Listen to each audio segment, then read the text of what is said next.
రాకాలోకంకి స్వాగతం. జై హింద్ మిత్రులారా.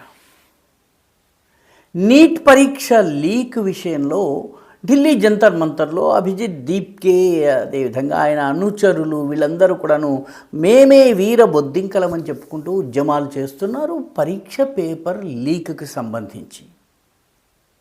అయితే వీళ్ళకి గుర్తింపుకి రానటువంటి లేదా వచ్చినా మర్చిపోయినటువంటి ఇంకొక పరీక్ష లీక్ ఇటీవలే జరిగింది. దాని గురించి మాత్రం వీళ్ళెవరూ మాట్లాడటం లేదు. ఇటీవల పంజాబ్లో ఫార్మసిస్టులకు సంబంధించినటువంటి ఎంట్రన్స్ ఎగ్జామినేషన్ జరిగింది. వేలాది మంది విద్యార్థులు పాల్గొన్నారు. ఆమ్ ఆద్మీ పార్టీ పరిపాలనలో ఉన్నటువంటి భగవంత్ సింగ్ మాన్ ముఖ్యమంత్రిగా ఉంటూ అరవింద్ కేజ్రీవాల్ యొక్క పర్యవేక్షణలో ఉన్నటువంటి పంజాబ్లో ఫార్మసిస్ట్ ఎగ్జామ్కి సంబంధించిన పేపర్ లీక్ అయిపోయింది. ఈ పేపర్ లీక్ అయినటువంటి విషయము బహిరంగ రహస్యమైంది. ఆ ఎగ్జామ్ని క్యాన్సిల్ చేశారు. దీని గురించి అభిజిత్ దీప్కే మాట్లాడటం లేదు, దీని గురించి విజయ్ దహియా మాట్లాడటం లేదు, దీని గురించి బొద్దింకలు అస్సలు మాట్లాడటం లేదు. నీట్ పరీక్ష గుర్తించి నీట్ పరీక్షను మళ్ళీ నిర్వహించి విజయవంతంగా పరీక్ష ఫలితాలను వెలువరించి పిల్లలు అడ్మిషన్లు తీసుకుంటున్నారు. అయినప్పటికీ నీట్ నీట్ నీట్ అని చెప్పి చాలా గోటుగా మాట్లాడుతున్నటువంటి ఈ బొద్దింకల పార్టీకి ఆమ్ ఆద్మీ పార్టీ పరిపాలనలో ఫార్మసిస్ట్ పేపర్ లీక్ అవ్వడానికి కారణం ఏమిటి? అసలు ఎందుకయింది? ప్రభుత్వం ఇంత అసమర్థంగా ఎందుకు వ్యవహరించింది? పంజాబ్ యొక్క విద్యా వైద్య శాఖ మంత్రి రాజీనామా చేయాలి. ఈ రకమైనటువంటి డిమాండ్లు ఎందుకు రావడం లేదు? దీన్ని బట్టే నీట్ పరీక్ష లీక్ పేరిట జరుగుతున్నటువంటిది విద్యార్థుల కోసమో, పరీక్షలలో పారదర్శకత కోసమో, లేకపోతే పేపర్ల లీకేజ్ కోసమో జరుగుతున్నటువంటి ఉద్యమం కాదన్నటువంటి విషయము చాలా స్పష్టంగా అర్థమైపోతున్నది. ఎందుకంటే కళ్ళ ముందు జరిగినటువంటి పంజాబ్ది ఎందుకు కనపడటం లేదు? ఎందుకు కనపడటం లేదంటే ఈ కాక్రోచ్ జనతా పార్టీకి చెందినటువంటి సీనియర్ నాయకులందరూ కూడాను ఏదో ఒక సమయంలో ఆమ్ ఆద్మీ పార్టీ కోసం పనిచేసిన వాళ్ళు, ఆమ్ ఆద్మీ పార్టీ పేరోల్లో ఉన్నవాళ్ళు, ఆమ్ ఆద్మీ పార్టీకి సంబంధించినటువంటి వెన్నుదన్ను వెనక నుంచి లభిస్తోంది కాబట్టి వీళ్ళకి ఫార్మసిస్ట్ ఎగ్జామ్ లీక్ కనిపించటం లేదు. నిజంగా విద్యార్థుల కోసము, పరీక్షార్థుల కోసము, ఉద్యోగార్థుల కోసం కనుక పోరాటం చేస్తే దీని గురించి ఎందుకు మాట్లాడటం లేదు? నిజానికి పేపర్ లీకులు మంత్రులు చేయరు. పేపర్ లీకులు ప్రభుత్వం కావాలని చెయ్యదు. ప్రభుత్వం ఏర్పాటు చేసినటువంటి సంస్థ ఏదో ఉంటుంది పరీక్షలు నిర్వహించేందుకు. ఆ సంస్థలో ఉన్నటువంటి ఉద్యోగులు లేకపోతే అక్కడ పనిచేసేటటువంటి క్రింది స్థాయి వాళ్ళు ఇది పరీక్ష పేపర్ ప్రింట్ అయ్యేటటువంటి ప్రింటింగ్ ప్రెస్సో లేకపోతే ఈ కోచింగ్ని ఒక పరిశ్రమగా మార్చుకున్నటువంటి కోచింగ్ సెంటర్సో విద్యారంగ మాఫియానో ఇవి పేపర్ల లీక్ని చేస్తూ ఉంటాయి, ఈ లీక్కి పాల్పడుతూ ఉంటాయి. నిజానికి పోరాటం చేయవలసింది ఈ మాఫియాల మీద. తమాషా ఏంటంటే ఈ అసలు కోచింగ్ మాఫియా ఉన్నటువంటి కోటాలో ఇప్పటి వరకు ఉద్యమం జరగలేదు. నీటి దగ్గర నుంచి అన్ని రకాల పరీక్షలకు సంబంధించి పోరాటం కోచింగ్ ఇచ్చేటటువంటి కోటాలో ఇంత మటుకు 10 మంది వచ్చి ఊరేగింపు జరపలేదు. నీట్ అనేది దేశం మొత్తానికి సంబంధించిన సమస్య. పుణేలో, చెన్నైలో, హైదరాబాదులో అన్ని చోట్ల సమావేశాలు జరగాల్సింది, ధర్నాలు జరగాల్సింది. ఒక్క ఢిల్లీలోనే ఎందుకు జరుగుతుంది? అంటే మొత్తం దేశం మీద ఉన్న విద్యార్థుల్ని ఢిల్లీకి రప్పించారా?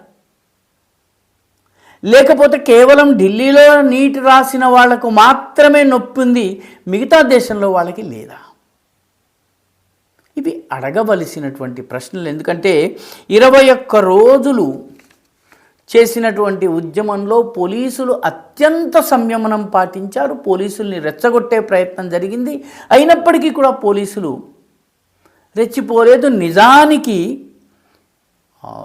జూలై 2021 పార్లమెంటు వైపు వెళ్తున్న సమయంలో కూడాను పార్లమెంట్లోని హై సెక్యూరిటీ జోన్లోకి ప్రవేశిస్తే వాస్తవానికి కాల్పులు జరుగుతాయి. కానీ అంతకు ముందే పోలీసులు తాము దెబ్బలు తిన్నారు, తమ తలలు పగలగొట్టుకున్నారు. కానీ వీళ్ళపైన లాఠీ చార్జీ చేయలేదు. కొందరిని తరిమేందుకు లాఠీలైతే జడిపించిన మాట వాస్తవం, కానీ కాక్రోచ్ జనతా పార్టీ హింసను సృష్టించాలని ప్రయత్నించింది. ఆ ప్రయత్నాన్ని పోలీసులు వమ్ము చేయగలిగారు. కాబట్టి ఈ మొత్తము ఉద్యమం వెనుక ఉన్నటువంటి శక్తుల వాస్తవిక రూపం ఏంటన్నది అర్థం చేసుకోవాల్సిన అవసరం ఉంది. ఈ దేశంలో విద్యార్థుల నాయకత్వంలో ఇప్పటి వరకు కనీసం 3 భారీ ఉద్యమాలు నడిచినాయి. ఈ 3 ఉద్యమాలు కూడా చరిత్రను సృష్టించాయి. మొట్టమొదటిది 1974లో గుజరాత్లోని విద్యార్థులు నవనిర్మాణ సేన పేరిట, అదేవిధంగా బీహార్లోని విద్యార్థులు ఏకకాలంలో అవినీతికి వ్యతిరేకంగా పోరాడారు. దానికోసం లాఠీ దెబ్బలు తిన్నారు, త్యాగాలకు పాల్పడ్డారు. వాళ్ళందరికీ ఒక ఐకానిక్ ఫిగర్ నాయకత్వం వహించింది. ఆయన లోక్నాయక్ జయప్రకాష్ నారాయణ్. లోక్నాయక్ జయప్రకాష్ నారాయణ్ మాట మీద ఈ విద్యార్థులందరూ పోరాడారు. ఫలితం ఏమిటి? నియంత ఇందిరాగాంధీ ఓడిపోయింది. ఎమర్జెన్సీ వచ్చిన తర్వాత ఎమర్జెన్సీని ప్రజలు తిరుగుబాటు చేసి ఓడించారు. రెండవ అతిపెద్ద విద్యార్థి ఉద్యమం భారతదేశ చరిత్రలో 1979 నుంచి 1985 వరకు 1 సంవత్సరం 2 సంవత్సరాలు కాదు, 6 సంవత్సరాలు నడిచింది. ఈ 6 సంవత్సరాలు నిజమైనటువంటి విద్యార్థులు, స్కూళ్ళలో కాలేజీలో చదువుకుంటున్నటువంటి విద్యార్థులు ఈ ఉద్యమాన్ని నిర్వహించారు. ఆ ఉద్యమం కూడా నేటి తరానికి తెలిసి ఉండకపోవచ్చును. అస్సాములో విదేశీయులకు వ్యతిరేకంగా జరిగినటువంటి ఉద్యమం అది. యూనివర్సిటీ హాస్టల్లో ఉన్నటువంటి ప్రఫుల్ల మహంత, అతుల్ బోరా, భృగు ఫుకన్, ఇటువంటి వాళ్ళందరూ, భరత్ నరో, ఇటువంటి నాయకులందరూ కూడా దీనికి నాయకత్వం వహించారు. 6 సంవత్సరాలు పోరాటం చేసిన తర్వాత అస్సాం ఒప్పందం చేసుకుని వీళ్ళు నేరుగా ప్రభుత్వంలో ముఖ్యమంత్రి, హోంమంత్రి అయ్యారు. ఇది రెండవ విద్యార్థి ఉద్యమం. విద్యార్థులు నిజాయితీగా పోరాడితే సమాజం వాళ్ళ వెంట నిలబడింది. 6 సంవత్సరాలు, 1 సంవత్సరం 2 సంవత్సరాలు కాదు, పోరాడింది. మూడవ అతిపెద్ద ప్రజా ఉద్యమం, యువకులు పెద్ద ఎత్తున పాల్గొన్నది అన్నా హజారే నాయకత్వంలో జరిగినటువంటి జనలోక్పాల్ కోసం జరిగినటువంటి పోరాటము. నెలల తరబడి పోరాటం జరిగింది.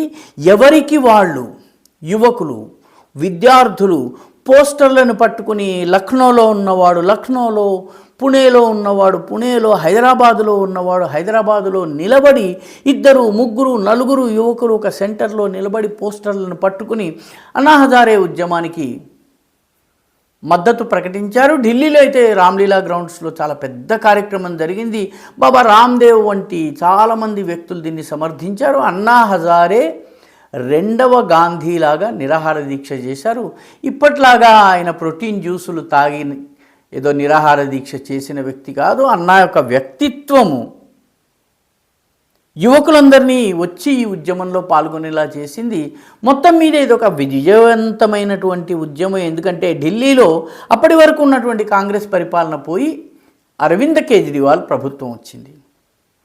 ఈ 3 ఉద్యమాలని గనక పరిశీలిస్తే గట్టి నాయకత్వం, నిస్వార్థమైనటువంటి నాయకత్వం, ప్రజలు నమ్మేటటువంటి నాయకత్వం, మొత్తము ఆ ఉద్యమము ఏ క్షేత్రంలో జరిగిందో మొత్తం దేశంలో ఉన్నటువంటి యువతంతా కూడా స్పందించటం, అస్సాం ఎడ్యుకేషన్లో మొత్తం అస్సాం స్పందించటము, జయప్రకాష్ నారాయణ్ నాయకత్వంలో యువకులు దేశవ్యాప్తంగా స్పందించటము, అన్నా హజారే ఉద్యమంలో కూడాను మధ్యతరగతి చదువుకుని ఉద్యోగాలు చేస్తున్నటువంటి యువకులు రంగంలోకి దిగటం, ఈ 3 లక్షణాలు అభిజిత్ దీప్కే నాయకత్వంలో జరిగినటువంటి ఉద్యమంలో కనపడటం లేదు.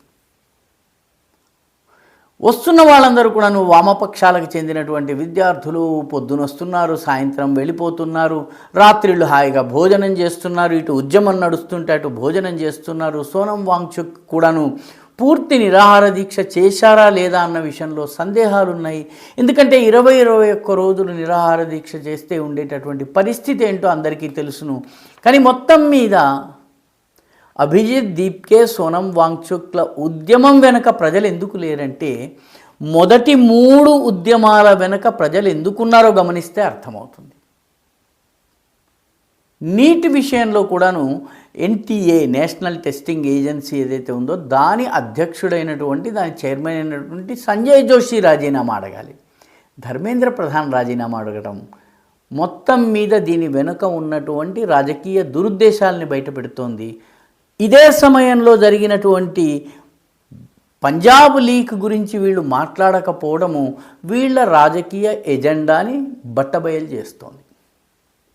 అందుకే ఈ ఉద్యమం విఫలమైంది. పత్రికల పతాక శీర్షికలకి రావచ్చును, కొన్ని ఫోటోలు రావచ్చు, కానీ ప్రజలు దీని వెంట లేరు అన్నది సుస్పష్టం. ఈ వీడియో మీకు నచ్చినట్టయితే లైక్ చేయండి, షేర్ చేయండి, ఈ ఛానల్కి సబ్స్క్రైబ్ చేయండి. మీ అభిప్రాయాన్ని కమెంట్ల రూపంలో తప్పనిసరిగా పంపించండి.